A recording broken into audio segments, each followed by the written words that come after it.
All right, hello everybody. I am Rebecca Ilinich, and I'm going to give you a quick rundown here as far as Zoom and Zoom capabilities, hopefully to help folks kind of get off the ground quickly here. So one thing I wanted to share is actually two URLs here that can be seen right here.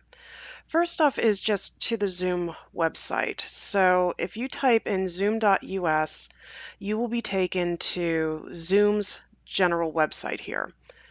Some things on this website that I wanted to specifically point out to people is, for instance, if you wanted to host a meeting or join a meeting, you can do that directly from this website.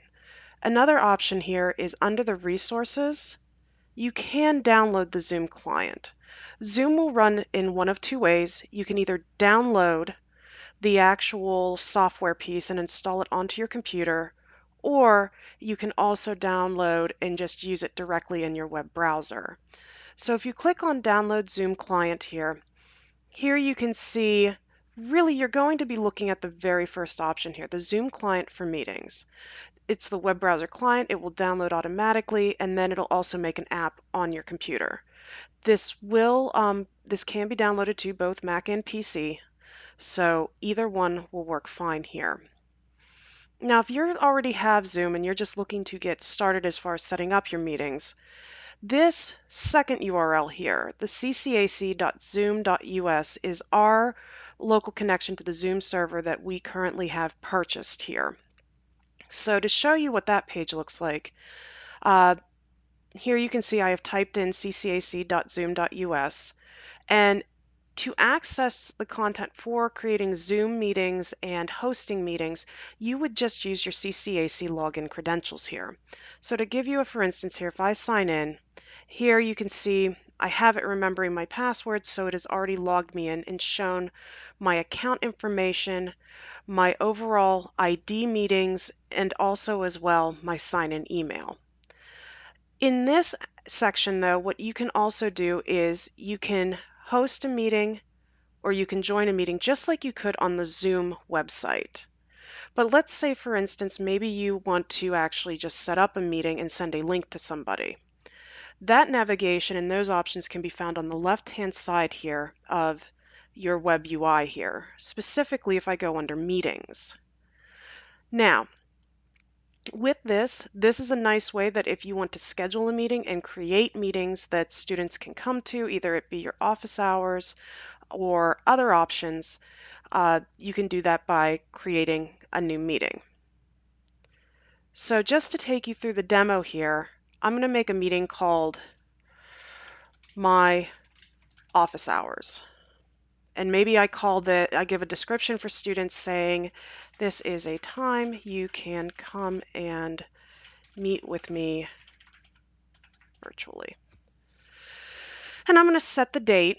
So maybe it's going to be next Friday, say at 3 o'clock. And I'm going to say the duration is for 2 hours. Couple of extra items you can set here. Number one is if you think this is going to be a recurring time that you will be available to students, you can set this up so that it is, and you can just click the recurring meeting.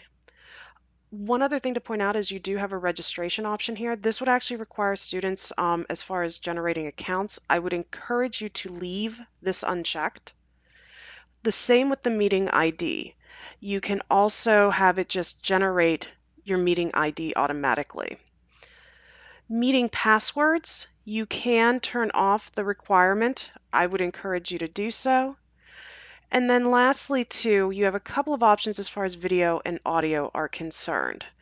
One thing with the audio, depending on if a student may be calling from their phone to speak to you, I would encourage you to make sure that you allow it for both. I would not just set this to computer audio. Outside of that, meeting options, one thing I personally leave on is the enabled join before host. If not, what will happen is, number one, participants will not be allowed to join the meeting until you are there. Also, number two, it spams your email that's telling you, it's a Zoom email telling you that people are trying to access your meeting. This option right here, especially if you're dealing with a large group of students, to mute participants upon entry, could also be very helpful so that you don't have, people joining where maybe they're having a conversation in the background. Maybe kids are trying to talk to their parents, animals, are barking or meowing or anything like that. The enable waiting room, for me personally, when I've been using Zoom, this has been honestly a little bit more aggravation than it's worth. Pretty much people can log in, it'll put them in a separate area, and it will not allow them to join the meeting area until you log in. So me personally, I just leave the enable join before host active here. So I'm going to go ahead. I've now set everything up that I think is necessary, and I'm going to save this. And now you have a new meeting that is called My Office Hours. Now let's say you want to send this to somebody. You're going to go down here where it says invite attendees. You could just highlight and copy and paste this into an email.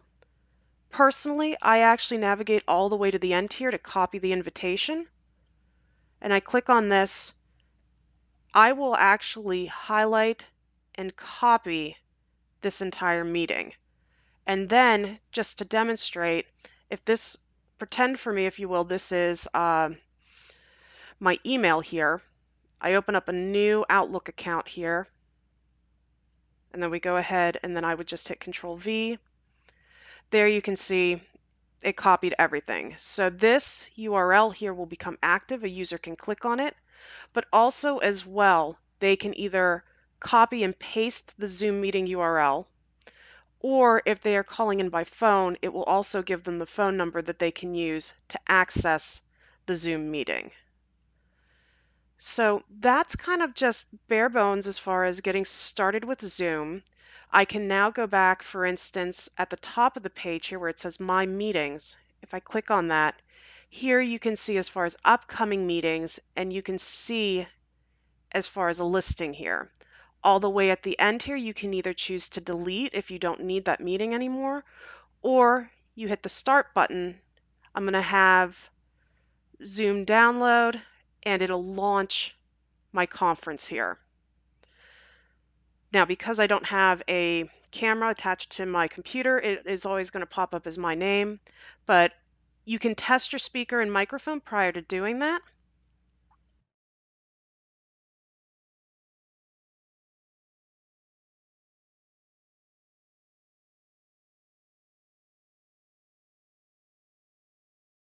So to unmute, you will just turn that on there.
and then you're done as far as the Zoom meeting is concerned.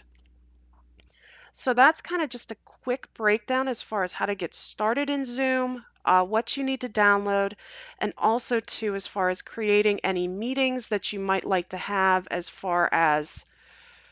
um, as far as setting up future meetings for students. The other thing to just show, we do not have the webinars, unfortunately. However, you can look at as far as if you wanted to record a meeting, you can record your meetings as well. But really, I think just for starting out while folks are getting off the ground, just being able to set up and create a meeting will be very helpful overall. Hope this helped everybody. Thank you.